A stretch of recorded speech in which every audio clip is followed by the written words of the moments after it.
Good morning and welcome to Enterprise Friday on Enterprise Television. I am Kende Baduri. And I am Henry Ikubiki.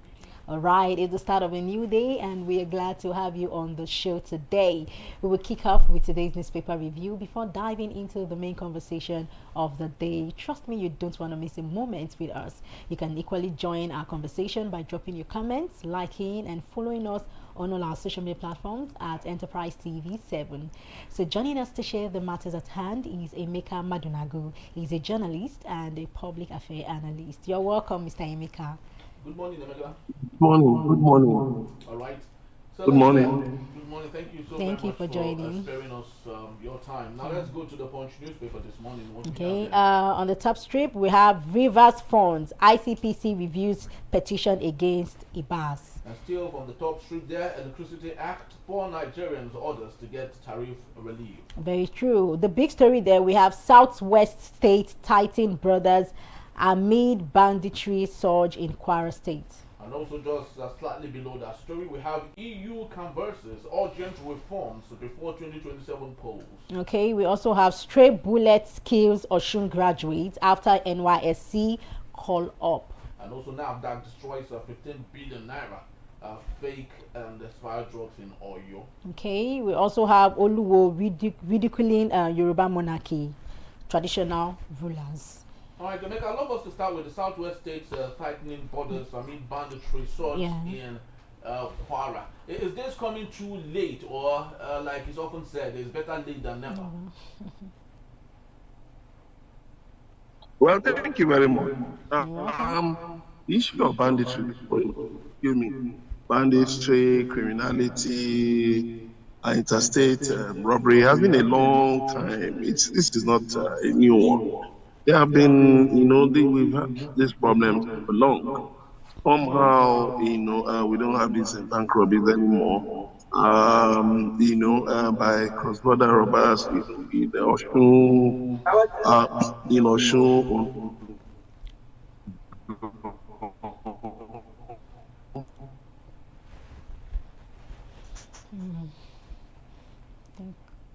Are you still there? And it's basically driven by Kwara State. Yeah, I'm here. Can you hear me? Okay. Yeah, we can hear you now. Can you hear me? Yeah, very well. Sure. Yeah, I said okay, then Kwara State, which was attacked recently. It's the result of illegal mining. And I don't know why the federal government is trying to downplay the severity of the situation. Because I came across a study, on mineral deposits around Okeode, tourmaline, lithium, the number of mineral deposits. And this study was done some years ago. Now, it's not surprising that these attacks are coming at this time.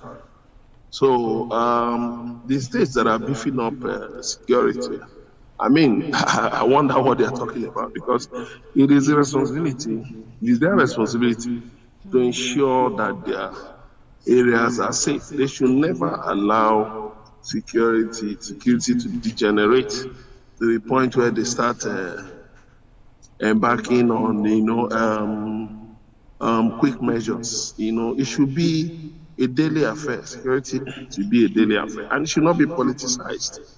But sadly,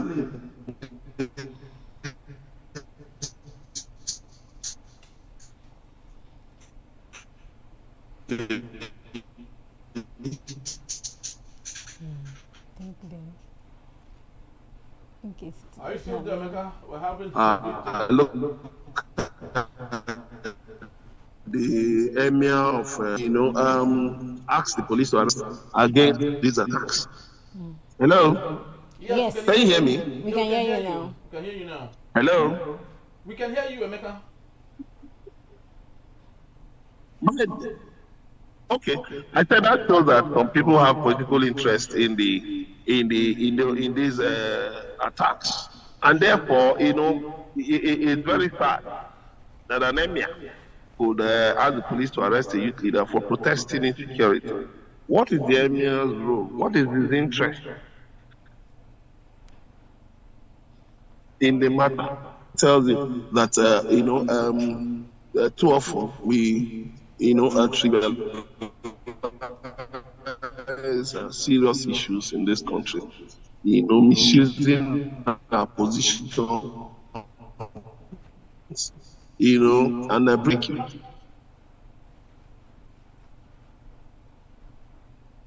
think his network is really not giving me. Yeah, the network is actually bad. Are you still there? All right, Yeah, I'm here. Yes, okay. I just finished. Okay, I can hear you. Okay, I just finished speaking. that's awesome. Because from your own end, we hardly can hear you for a bit. It's neither here nor there. But I'd love us to take on other matters. EU converses urgent reforms before 2027 polls. Should we believe EU? And do you think they have got the might to sway electoral reform in Nigeria, knowing that we don't understand the EU today? They are what Nigerians will say in local parlance, anywhere where belle face. Neither here nor there. Yeah. What's your take on EU making their statements? Yeah, of course, they are stakeholders.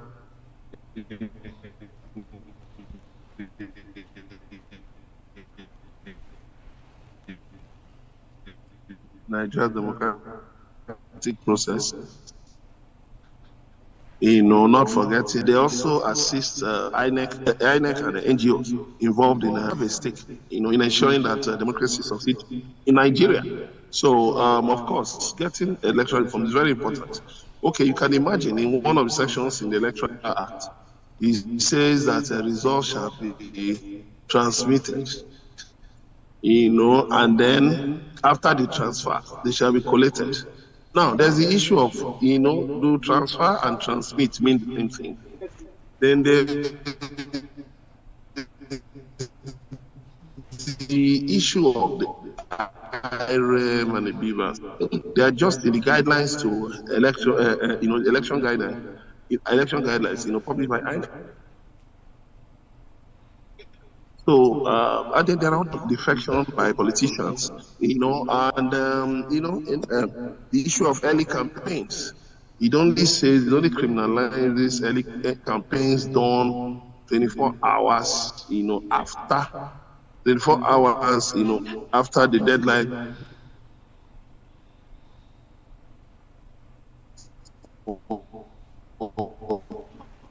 Campaigning ends. It doesn't say anything about early campaigning.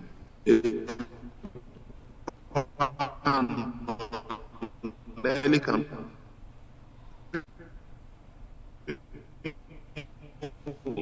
So these are among the swearing in candidates when more that people should not be sworn in, like is the case in Kenya.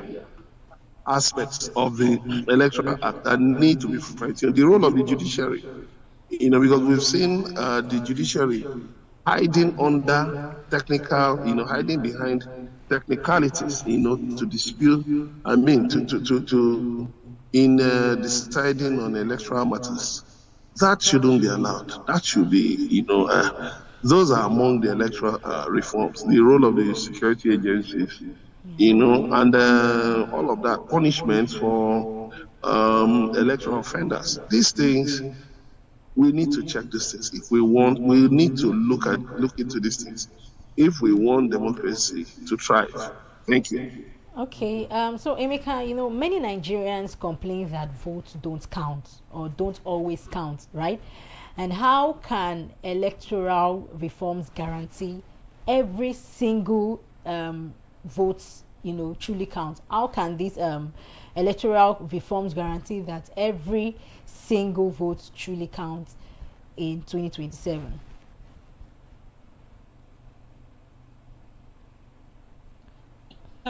Did you get that? Very simple. Very, very simple. All right. Look, let me give you a story. China, currently, can you hear me? Yes, I can hear you. We can hear you. Hello? Yes, we can hear you, Emeka. Yes.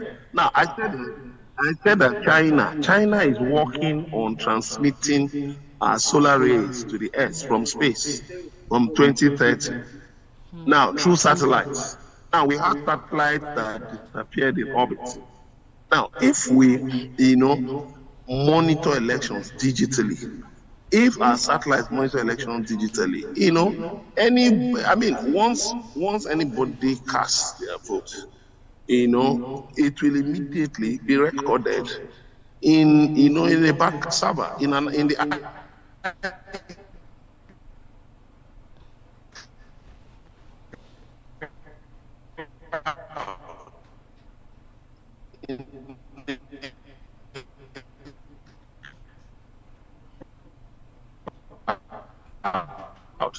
So once it's recorded, we will just totally eliminate this. You don't even need policemen at a unique thumbprint. Snipe ballot box. It's a waste of time. Or to engage in multiple thumbprinting. It's a waste of time. So if China is thinking of transmitting electricity,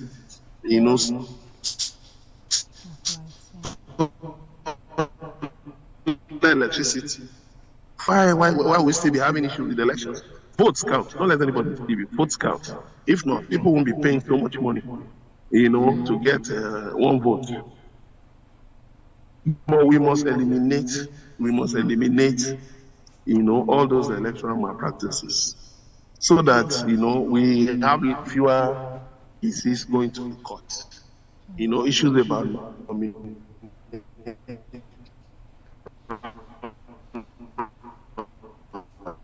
candidates, all of those things are very, very important. They need to be looked into. And then there should be, because the situation where the judiciary the legislature is a part of, the process of undermining the electoral process, then we need to really look into their role, where leaders of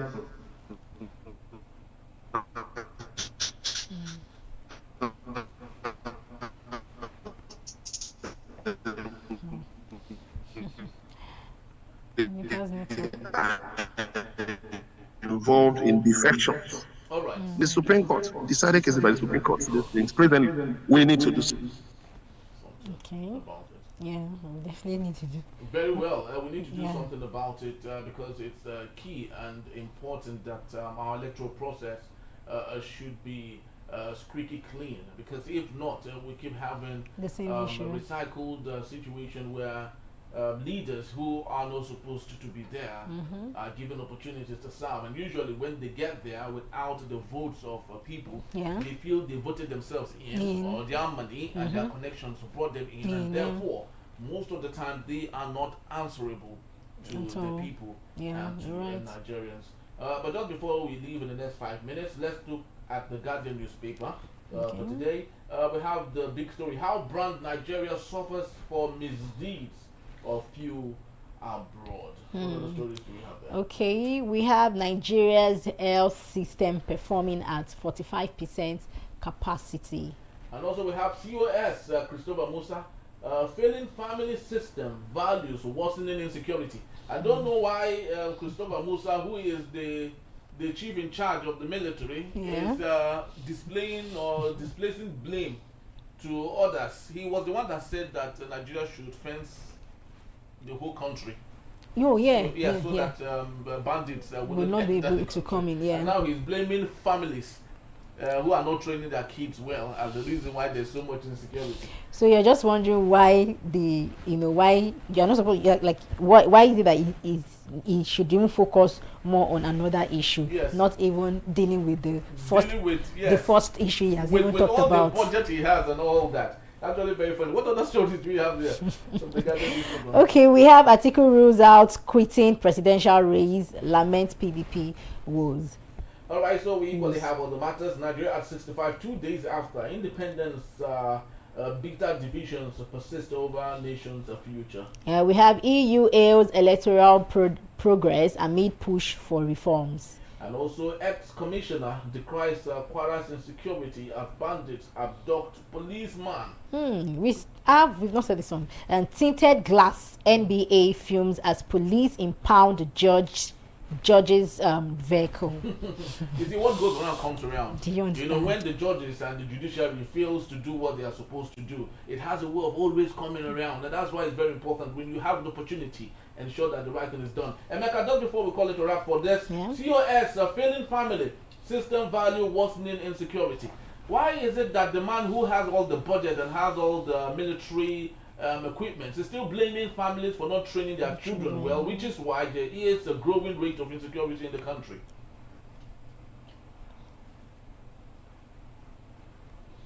Emeka, are you there? I just hope we've not lost him. I just hope we still have him. We still have Emeka.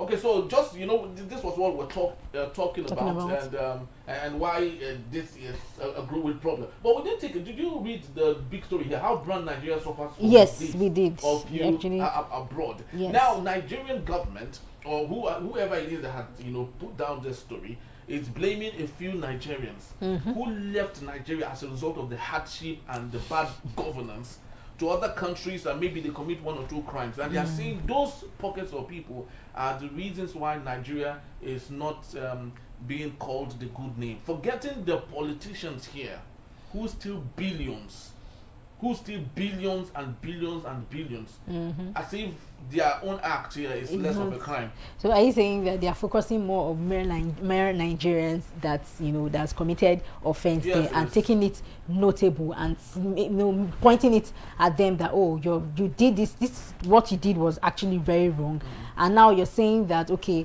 why is it that they don't focus more on our leaders? But who do you think commits more of the crime? Is it Nigerians overseas or Nigerian politicians at home? They both do. But who do you think has got that biggest chance of making Nigeria or having the name of Nigeria not being stated well abroad? That's a tricky question, and because that's why I asked you. Some people over there are seeing us at home that if we can have issues here in Nigeria, why are we always trooping in there? You understand? And some other leaders, some international leaders, have not really placed us well in the country, because they might be thinking, or they might feel that since Nigeria is always like this, their leaders are not really putting them right and all of that. Definitely everybody should have the same character, or everybody should have the same attitude, right? So back to your question, who do I think? Well, I am not in between. I am not in between, but what I think is both our leaders and imagine now let me we are always saying this on this show. Imagine our health system is really bad, and they are always flying out to get themselves checked, or treat themselves. Now Emeka, are you here? Emeka, you're back, isn't it? Are you there? Yes, I can hear you. Yes. Okay, Emeka, the question to you was why Christopher Musa is telling us that failing family system values is worsening insecurity, while he is the one that should be catching the bandits that are having tea party with villagers in different parts of the country. Speak to us, please. Yeah, what he's saying is in order, because the family is the basic unit of socialization in society. Is the basic unit of socialization in the society. So the family must be well organized. The family be well organized for society to move forward. He's right. People should train their children properly. Train their children with values. And, parents should, lead a so good example. Situation where you see people, adults, elders engaging in violence. Look at the kinds of things people say, out there. Children watch these things. They listen to all these things. How do you expect children to be properly brought up? When adults don't have self-restraint. He's right. If children are better trained, if they are well trained, there will be lesser security, there will be fewer security problems in the society. Thank you. Thank you so very much. I think we'll just have to leave it for now, and just to let you know that Emeka will still be here to take us on our main conversation. That is when we return. Jandor declares Tinubu unstoppable in 2027 polls. That in a bit It's still Enterprise Friday. We'll be right back.